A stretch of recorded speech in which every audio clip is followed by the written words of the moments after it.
This video will show how to create the following two small Go programs. First, creating a new Go file in an empty directory, implementing it with a trivial program, printing the classical phrase "Hello World" to the screen. Then the Hello World program will be replaced with another program, which receives input argument from the command line and also receives keyboard input from the user. This video is part of at least one playlist showing how to do the above with different programming languages. There should be a link to that playlist in the description below. Prerequisites. You, the viewer of this video, are assumed to have some skills in at least some programming language. I will not explain basic concepts such as what is a variable or what is an array or what is a for loop. Even if you have never written source code with Go, you are assumed to be able to understand, for example, what this Go code below does. In this video, I am using Windows 10, and I start by showing which version of the Go language I have installed. The version of Go is 1.17.4. The Windows command dir shows that I am starting from an empty directory. Now I create a new directory called Go with the Windows command md. Then I navigate into the new directory with cd go. Then I start Visual Studio Code by typing code and a dot, which is the path to the current directory. When Visual Studio Code has started, I create a new Go file, arguments_inputs.go, in the new Go directory. Now I will implement the initial trivial Hello World program. First, I declare that the code in this file belongs to a so-called package called main. I also import the standard library package called fmt, which will be used for printing output to the screen. Then I define a main function with funcMain. I am implementing the main function by calling the function fmt.println to print text on the screen. Now I am showing, with the Windows command dir, that the Go file has been created in the directory Go. The program can now be executed by typing go run and then the file name. As you can see, the program now shows Hello World, just as expected. Now I will replace the initial Hello World implementation with a program that will receive and print arguments from the command line. The program will also ask the user to enter a name and will then print to the screen what the user typed.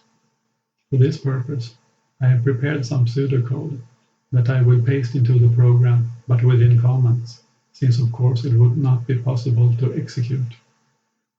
Then I will modify the code by changing it to Go code that can be executed. If there are any program arguments, they will be available through the package OS variable args, and I am receiving it into my own variable, which I am giving the name arguments. To be able to use the variable os.args, you must import the package OS. The program arguments can be iterated in a for loop. Inside the loop, program arguments are printed to the screen using the function fmt.printf. It works in much the same way as the printf function in the programming language C. \n means line break, and %s is a placeholder for the variable which is the second parameter to this function printf. Now I try to execute the program with go run and the file name, and also 3 program arguments that are separated by a space before each argument. As you can see, the program does not work exactly as expected. The very first so-called argument contains the name of the file being executed, including the path. Since I wanted to print only the actual program arguments, I am changing the code so that the arguments only contains the os.args arguments from the second element, from index 1. I'm doing this with the help of a so-called slice. When I then run the program again, you can see that now it works exactly as expected. Now I will implement the second part of the program, receiving input through the keyboard while the program is executed. First I import the package Buffio, which will be used. Then I create a so-called reader using the function buffio.newReader with the argument os.stdin. stdin stands for standard input, which in practice often means the keyboard. I am printing the question "What is your name?" with the function fmt.printf with an initial line break \n, but not the line break at the end of the format string, because I want the input prompt to appear there on the same line. Then I read the user's entered text into the variable name by using the reader object's method readString, which will read input up to and including the character specified as an argument. In this case, \n, meaning line break. I mean until the user will press the enter key, or the return key as it also can be called. Then the content of that variable is printed to the screen with the function printf, and %s as the placeholder for the second argument.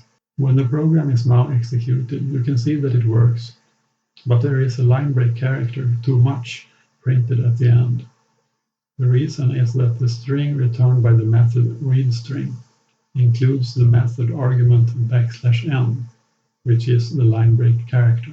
Therefore, I am importing the package strings and then use the function strings.trimspace to get the string with leading and trailing whitespace removed. In this case, it is a line break character at the end of the string that is to be removed. When I execute the program again, you can see that this time a final line break was not printed because it was eliminated by using the function trimspace.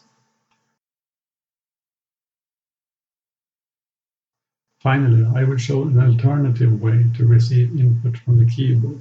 Instead of using a so-called reader, you can use a scanner. Therefore, I changed the code so that instead of the newReader function, I call the function newScanner, which returns a scanner. The scanner object has a method named scan, and it returns true if it worked as it should. If the method scan returned true, then you can receive the entered string into a variable by using the method text. When you read input in this way with scanner, you are not getting a line break character included. Therefore, you can remove the usage of the function trimspace. When I then execute the program again, you can see that it works as expected.